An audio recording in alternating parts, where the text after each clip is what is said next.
All of us merchants downtown need to recognize that there's not a one-size-fits-all solution to these problems. What might work for certain businesses aren't going to necessarily work for others. Fred Earle is a downtown merchant who appreciates all the downtown festivals, but doesn't rely on them to bring customers through his doors. We all need to realize as business people, it is not up to the city or to any organization, the Convention and Visitors Bureau or anybody else, to market our businesses. I see the city's role in keeping the downtown area safe and clean and attractive and coordinating different events, but it's up to us as businesses to bring business in our doors.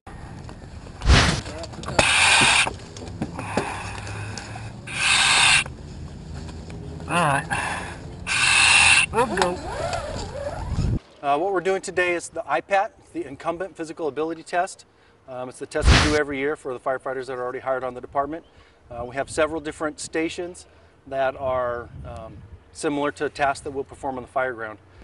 The first one that we do is a 1.5-inch hose pull, which is what we typically pull to attack a house fire. We put a turn in it, which just simulates us being able to negotiate corners if we're in an apartment complex or somebody somewhere where their car's parked and it's not just a straight shot up to the door, which is most of the time that's what we do.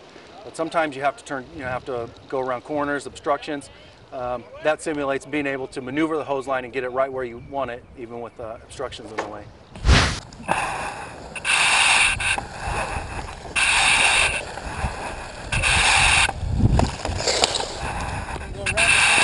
Then we do an equipment carry, which is, again, on a house fire, we pull attack lines, we carry equipment, all the equipment that we're going to need up to the door, so they're simulating that. They're carrying a ventilation fan and a chainsaw, ventilation saw, carrying that a certain distance.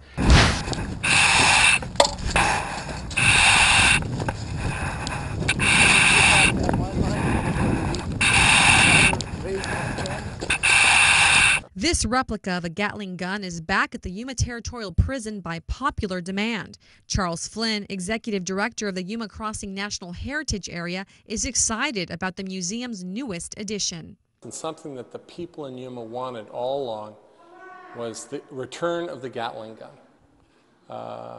The Gatling gun obviously was something here originally in the prison, and then it was in the museum in the 1960s and somehow disappeared, and we don't really know how or what happens. Arizona's worst criminals called the prison home from 1875 to 1909. Prison guards originally used a 300-pound Gatling gun as a deadly deterrent to keep inmates from escaping. That's how escape attempts were stopped, was by having the gun on the guard tower and sort of able to survey everything, and when an escape tried to occur, they could pin them down and stop them. So. This shiny piece of metal cost $9,000, money raised with the help of the annual 310 to Yuma Spring fundraiser.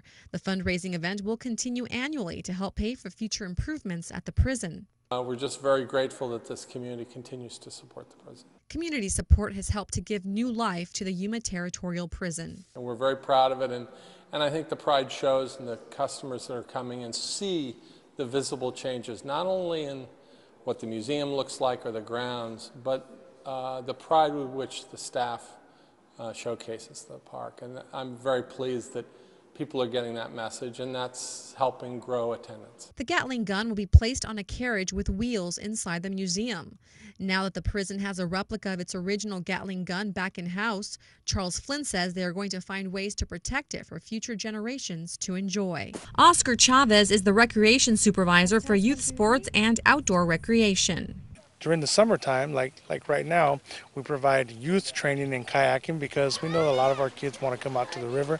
So what we'll do is we'll have 4 separate classes, and it's about an hour and a half classroom period, and they'll go over some basic kayaking and basic water safety instruction. Ashley Smith is glad that she signed up for the kayaking program. It was really fun. Me and my friends could do it all together. Students also learn about being responsible out in nature. Each is asked to help pick up trash to keep the area clean. I saw a bunch of trash on the beaches and lots of cans and stuff in the river. I think people should keep it cleaner and pick up after themselves, so it doesn't ruin all the water. And Okay, so how do we protect the river? no littering. No littering. I mean, isn't that easy? Once the ground rules have been discussed, the real fun begins. The kayak trip starts at the confluence of the Gila and Colorado rivers.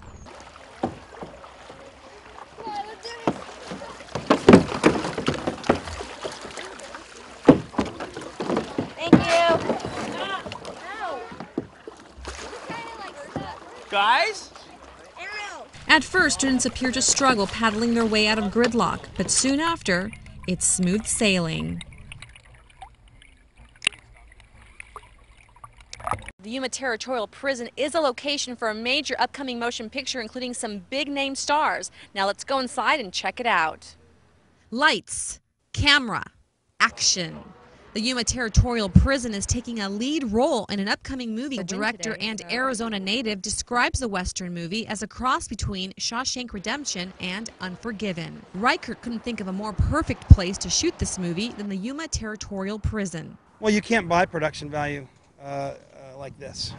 You could try to match it, make it, with Hollywood magic, but you still can't get the authenticity of what really happened here. And you walk in these cells and you feel the ghosts of gunmen's past. You feel what went on in there. You can still smell the same smells from 100 years ago. So you can only imagine what went on here and what life was like. The concept of this mural is fun at the pool. You could just see like he's having fun. He's inviting you into the pool. He's saying it's refreshing. It's just a refreshing mural that you can see at a pool. Here we got the guy like inviting you in, like come in, enjoy the freshness of the pool. Over there, the ladies are working on the ladder. The program is a collaboration between the City of Yuma and the Yuma Private Industry Council. Ana Lasso Padilla is the visual arts specialist for the City of Yuma and the mural supervisor. Every year I say the same thing. It gets better and better. Every year I learn something new from these students. All of these students are from Yuma High School, and they belong to this program called the Good Program. These are really, really good kids, focused kids who all want to go to college, and it's just a little way of opening new doors. Albert Escalante is the student's art instructor during the 6-week program. I'm just teaching them the basic skills, how to draw, pretty much, and from there on I move on to how to mix paints and how to blend the paint and learning the grid from, we actually kind of like scale it from a little drawing to using the grid to make it larger. You will be a model for the rest of our state, probably a model for the country. So congratulations, Yuma, and thank you. Arizona Governor Jan Brewer participated in the Flip the Switch ceremony at Arizona Western College. Many local and state representatives were on hand for the ceremony, including Mayor of Yuma Al Krieger. AWC is now considered a solar campus, hosting one of the largest solar installations at an educational institution. 1, 2, 3. Woo. It's been nearly a decade since the 9/11 attacks on this country. Since then, many public safety agencies have been working together to better communicate on how they respond to major incidences. This grant money is going to take our communication efforts to the next level.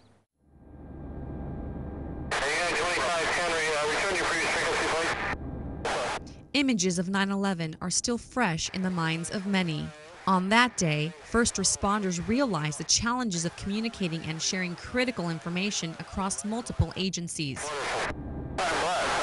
Nearly 10 years later, the City of Yuma is leading the nation when it comes to interoperable emergency communications along the U.S. border with Mexico.